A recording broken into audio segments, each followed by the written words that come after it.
I always think it's so funny when people say, "Oh, I went to this resort in Belize. Oh my God, the people are so nice. They're all so friendly." And then you find out later that they never left the resort.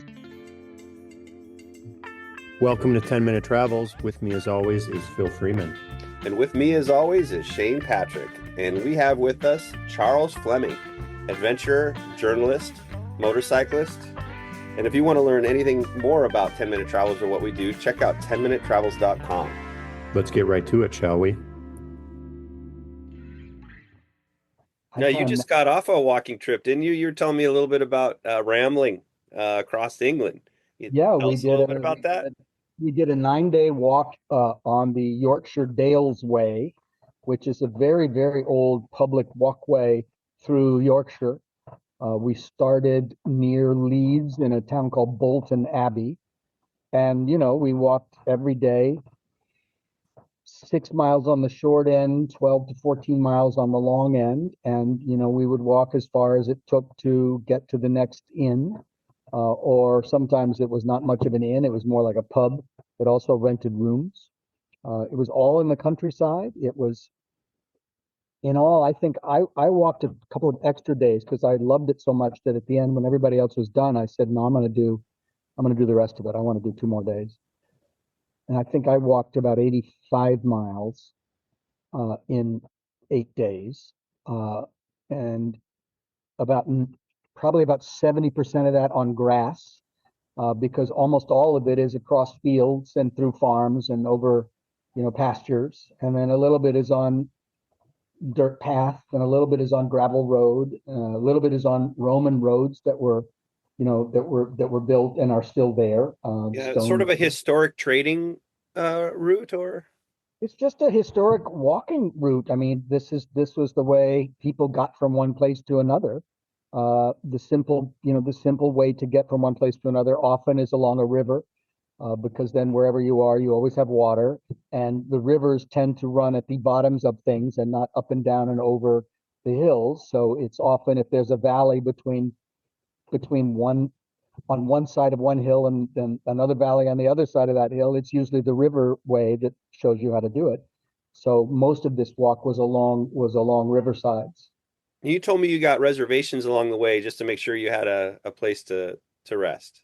Well, you kind of have to unless you're camping, because there's just very little there. I mean, it's not, a lot of people walk there, but it's not a commercial hub in any sense. So if you start in this town and you walk 8 hours, you're going to wind up in this town, and there's only one pub there, and they only have 6 rooms there. So yeah, we had to book in advance just to make sure we weren't going to find ourselves being told, well, no, the next town. You can get something in the next town probably, but that's another 10 miles, which is not what you want to hear after you've walked, 12 miles. To bring it back to New Zealand, the places where they do trekking permits, they only have travel in one direction. So you Hmm. might get passed or you might pass someone, but it gives you this sense of having it all to yourself because you're never meeting people. I'm curious, on that trip, were you meeting a lot of people? Were a lot of people doing this?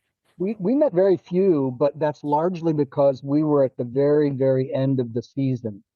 Uh, we wanted to make sure that we went when it still was probably not too rainy and not too cold, but it also was not too hot.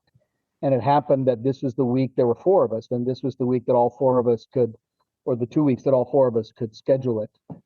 But it was right at the end of the season, and in fact, we were the last customers at a couple of the inns that we stayed in. That this was the last weekend that they were doing, and they were going to close down until May of the next year.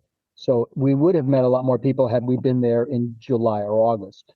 Uh, but I mean, how many people do you know who have walked the Dales Way? I mean, it's not like going to Disney. One so far. Yeah, it's not a, it's not, and it's not like the Santiago Way, the road to Santiago de Compostela, which is a very popular walking road. Right. So it's not. I don't think it's ever going to be a crowded. It's never going to be a crowded place. I just imagine it's fun in the evenings with just catching the local gossip around the pub, and there's just a few select characters. And some very odd characters indeed, of course, and surprisingly welcoming, I must say. One does not think of the British as being effusively friendly.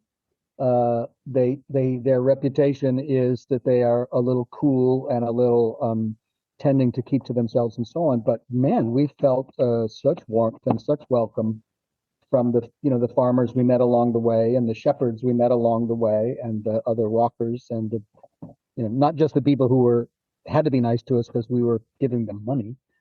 The innkeeper, and I always think it's so funny when people say, "Oh, I went to this resort in Belize. Oh my God, the people are so nice. They're all so friendly." And then you find out later that they never left the resort. It's like, well, of course they're nice. They're all going to get a tip from you. Of course they're nice to you, you idiot. Like they're being paid to be nice to you. But this was even people who weren't making any money, who all they were doing was allowing us to walk across their fields. I think that's kind of similar to traveling by motorcycle too, just that less people are doing it, right? So like I've traveled by car and motorcycle and whatever, and almost every time you fuel up your motorcycle, people ask you where you're coming from or where you're going. They don't do that with cars very often. They certainly don't do it to the tour buses. Yeah. And as you said about the walking, I think the more slowly and the more openly we go, the more we are able to absorb. So, the least we are able to absorb is obviously if you're in an airplane and you're flying over an area, do you learn anything about it? No. If you're going in a tour bus across an area, do you learn much about it? Probably no. Driving a car, well, you're going to learn something because you're going to stop at a restaurant and you're going to stop to get gas. Now you're in a motorcycle and you're really going to learn a lot more because you're going to be smelling it and seeing it and feeling the sensations of the temperature rising and falling. And then when you're walking, then all the more so. You have the time and your senses are open to smell things and see things and hear things and to meet people and so on. So yes, I think that's part of why both of them appeal to me so much is they're traveling in an atmosphere, not through something, but in something. Because when you're on a motorcycle, you're in it. You're in the landscape. You're not just watching it go by. You're actually in it and of it. And same thing with walking. That was Charles Fleming, journalist, adventurer, walker. And if you want to learn anything else about 10-minute travels or whatever we do, check out 10minutetravels.com. And we want to remind you to make sure your sense of humor matches your sense of adventure. And please like, subscribe, and share this podcast on all the platforms.